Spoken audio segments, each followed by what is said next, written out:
হাসিনার পলায়নের 1 বছর হবে কিছুদিন পরেই, আর মাত্র 2 সপ্তাহ পরেই আসবে আবু সাইদের শহীদি মৃত্যুর 1 বছর। তারপর একে একে শুরু হবে শহীদের কাফেলা। ওয়াসিম, মুগ্ধ, ইয়ামিন, আনাস সহ হাজারো শহীদের কাফেলা। কয়েক মাস পরেই হবে নির্বাচন, নতুন সরকার ক্ষমতায় আসবে। কিন্তু প্রশ্ন হচ্ছে, আমরা কি হাসিনার ফ্যাসিবাদী শাসনের অবশেষ সরাইবার পারছি? এক ভয়ঙ্কর রক্তাক্ত মরণপণ লড়াইয়ের পর আমরা হাসিনাকে বিতাড়িত করতে পারছিলাম। আজ 1 বছর পরে আমরা হাসিনার শাসনের অবশেষ কি দূর করতে পারছি? এই বিরাট প্রশ্নের মুখে দাঁড়াইলে আমরা বিহ্বল হইয়া যাই। না, পারি নাই। কেন পারি নাই? আর কি করলে এখনো এটা পারা সম্ভব, সেটা নিয়ে আজকের আলাপ। আজকের আলাপের লক্ষ্য হাসিনা পলায়নের বর্ষপূর্তিতে ফ্যাসিবাদের শেষ চিহ্ন মুছে দেওয়া। আসেন আল্লাহর নামে শুরু করি। পুরা বিষয়টা বোঝার জন্যে, পুরা পরিকল্পনা, পুরা স্ট্র্যাটেজি বোঝার জন্য, কেন এই স্ট্র্যাটেজি নিয়ে আসছি সেই জন্য আমাদের একটু পিছনে ফিরে যাইতে হবে। পুরা ব্যাপারটা না হলে আমরা বুঝতে পারবো না। আপনারা নিশ্চয়ই জানেন, আওয়ামী লীগের কর্মীদেরকে 1971 সালে মুজিব বাহিনীতে যুক্ত করে ইন্ডিয়াতে ট্রেনিং করানো হয়। ছাত্রলীগের নেতাকর্মীরাই মুজিব বাহিনীর প্রশিক্ষণের সুযোগ পাইত। নেতৃস্থানীয় ছাত্রলীগ নেতাকর্মীদের প্রশিক্ষণ দেওয়া হইতো দেরাদুনে, উত্তরপ্রদেশের। আর সাধারণ কর্মীদের প্রশিক্ষণ দেওয়া হয়েছিল আসামের হাফলং প্রশিক্ষণ কেন্দ্রে। এই 2 প্রশিক্ষণ কেন্দ্র সহ মুজিব বাহিনীর সামগ্রিক কার্যক্রম পরিচালিত হইতো মেজর জেনারেল SS উবানের নেতৃত্বাধীন স্পেশাল ফ্রন্টিয়ার ফোর্স এবং রয়ের তত্ত্বাবধানে। এখানে শুধু অস্ত্র চালানোর প্রশিক্ষণই দেওয়া হতো না, রাজনীতি প্রশিক্ষণ দেওয়া হইতো। বাংলাদেশ রাষ্ট্র হিসাবে কেমন হবে সেইটার প্রশিক্ষণও দেওয়া হইতো।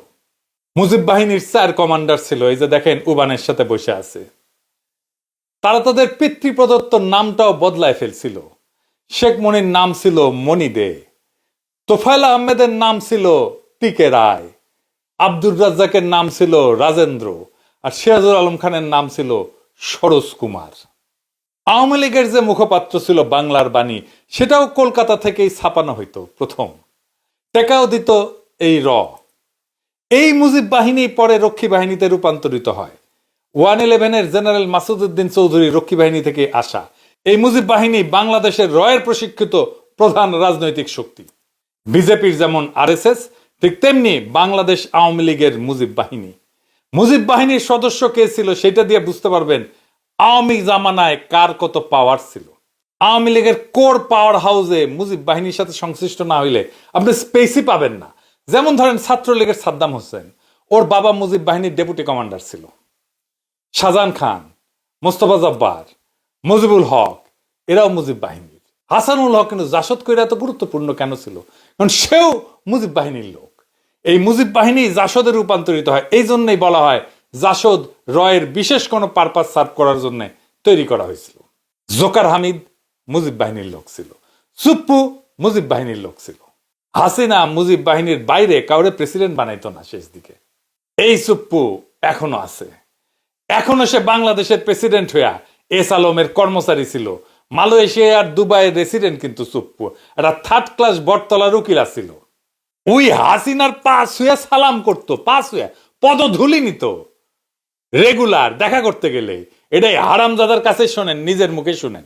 গত 3 মাস ধরে মাননীয় প্রধানমন্ত্রীকে সালাম করতে গেলে উনি আমার সালাম নিতেন না।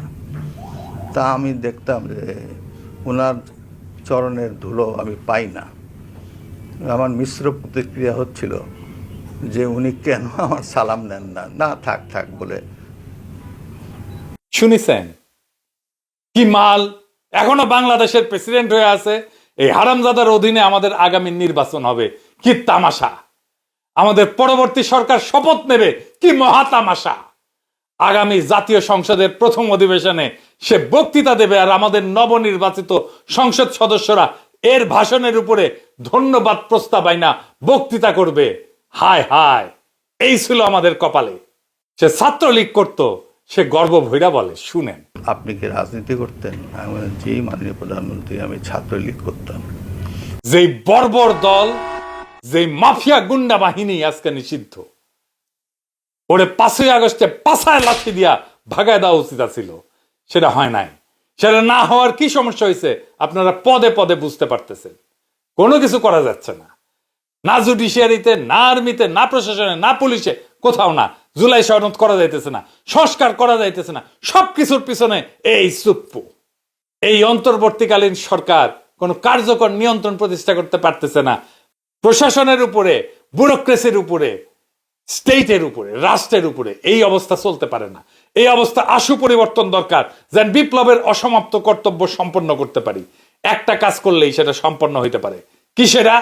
রয়ের ট্রেনিং প্রাপ্ত ইন্ডিয়ার খাস দালাল, হাসিনার পায়ের ধুলি নেওয়া থার্ড ক্লাস বটতলার উকিল, দুবাই মালয়েশিয়ার রেসিডেন্ট এস আলমের সাবেক কর্মচারী সুপ্পুরে পাছায় লাথি দিয়া বঙ্গভবন থেকে বাইর করে দেওয়া। এখন প্রশ্ন আসবে, কে হবে প্রেসিডেন্ট বাংলাদেশের? খুবই গুরুত্বপূর্ণ প্রশ্ন। এটার উত্তর আমাদের জানা আছে। কি সেই উত্তর? একজনই আছেন বাংলাদেশের প্রেসিডেন্ট হওয়ার যোগ্য, তিনি বেগম খালেদা জিয়া, যিনি আমাদের ইতিহাসের মহানায়ক, যিনি আমাদের প্রজন্মকে শিখাইছেন মাথা উঁচু করে লড়াই করতে, যিনি বলছিলেন ওদের হাতে গোলামির জিনজির, আমাদের হাতে স্বাধীনতার পতাকা, যিনি দল মতের ঊর্ধ্বে উঠা আজ জাতীয় ঐক্যের প্রতীক হইছেন। সেই বাংলাদেশের প্রথম নারী প্রধানমন্ত্রী, আজকা বাংলাদেশের প্রথম নারী রাষ্ট্রপতি হবেন। তিনি আর প্রফেসর ইউনূস, এই দুই মুরব্বী মিলা আমাদের নতুন বাংলাদেশের সূচনায় পৌঁছে দেবেন। খালেদা জিয়া বাংলাদেশকে শুধু দিয়েই গেছেন, আমরা ওনাকে কিছুই দিতে পারি নাই। বাংলাদেশ উনাকে রাষ্ট্রপতি বানায় নিজে সম্মানিত হতে চায়। বাংলাদেশের ইতিহাসে এমন দুই নেতার অভূতপূর্ব অভিভাবকত্ব আমরা আর কোনোদিন পাবো না। আমরা এই সুযোগ হারাইতে চাই না। আমরা বেগম খালেদা জিয়ার অধীনে নির্বাচন করতে চাই। আমাদের সংসদ সদস্যরা বেগম খালেদা জিয়ার কাছে শপথ পড়ুক, এইটা আমরা চাই। আমরা সেটা দেখতে চাই। ওই শপথের মূল্য অনেক। ওনারা অভিভাবকত্বে থাকলে নির্বাচন এর চাইতে ভালো আর কখনো হবে না। কোনো পুলিশ মিলিটারি লাগবে না, এমনি এমনি শান্তিপূর্ণ এবং উৎসব মুখর নির্বাচন হবে, লিখে রাখতে পারেন। এইবার প্রশ্ন, বিএনপির কি হবে? উনি তো চেয়ারপারসন বিএনপির। ন্যাচারালি বিএনপির দলীয় পদে বেগম খালেদা জিয়া থাকতে পারবেন না। প্রেসিডেন্ট হলে সেই পদ ছাড়তেই হবে। তারেক রহমান এখন যথেষ্ট ম্যাচিউরড। উনার দলের পূর্ণ দায়িত্ব নিয়ে আগামী নির্বাচনে দলের নেতৃত্ব দেওয়া প্রয়োজন। উনি হবেন বিএনপির চেয়ারপারসন। আমাদের দেশের যত শঙ্কা সব কেটে যাবে বেগম খালেদা জিয়া যদি প্রেসিডেন্ট হন। খালেদা জিয়া মাথার উপরে আছেন, এটাই আমাদের বড় আশা, বড় ভরসার জায়গা। এটাই বাংলাদেশের নিরাপত্তা। উনি আমাদের আয়ু নিয়ে বেঁচে থাকুন। যতদিন আমাদের মধ্যে আছেন তিনি মহামান্য রাষ্ট্রপতি হিসেবেই থাকবেন। আর এই কাজ করতে হবে আগামী 5ই আগস্টের আগেই।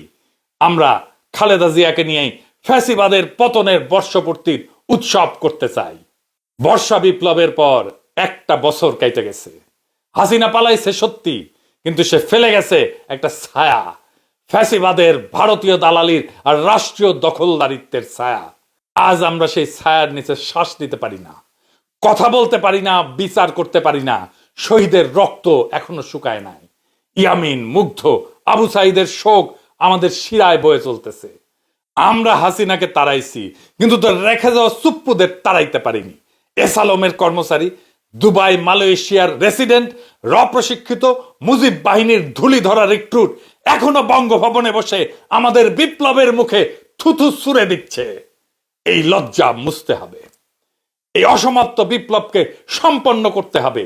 এই পচা কাঠামো থেকে জাতিকে মুক্ত করতে হলে এখনই দরকার সেই ঐক্য, সেই আগুন যেটা ছিল বর্ষা বিপ্লবে, যেটা ছিল শাপলা চত্বরে, যেটা ছিল প্রত্যেকটা শহীদের মুখে। আমরা মাথা নোয়াবো না, আমরা দিল্লির দাসত্ব মানব না। আর তাই সময় আসছে বাংলাদেশের প্রথম নারী রাষ্ট্রপতি বেগম খালেদা জিয়াকে বঙ্গভবনে অধিষ্ঠিত করার। সময় আসছে প্রফেসর ইউনূসের মতো নিরপেক্ষ অভিভাবককে দিয়ে অন্তর্বর্তীকালীন সরকারকে দৃঢ় নেতৃত্বে প্রতিষ্ঠিত করার। সময় আসছে শহীদের কবরের কাছে দাঁড়ায় শপথ নেওয়ার। এই বাংলাদেশ আর কখনো রয়ের অনুগত থার্ড ক্লাস বটতলার দালালদের হাতে তুলে দেওয়া হবে না। আসেন বুকে হাত রাখি, এই 1 বছরের ভুল শুধরাই, পচা কাঠামো ভেঙা ফ্যাসিবাদের শেষ দাগটুকু মুছে ফেলি।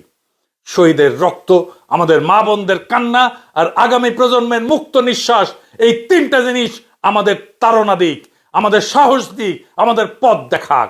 এইবার আর থামানা, এইবার বিজয়ের শেষ প্রান্তে পৌঁছানো দরকার।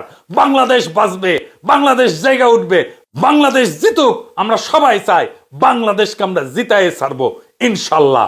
ইনকিলাব জিন্দাবাদ।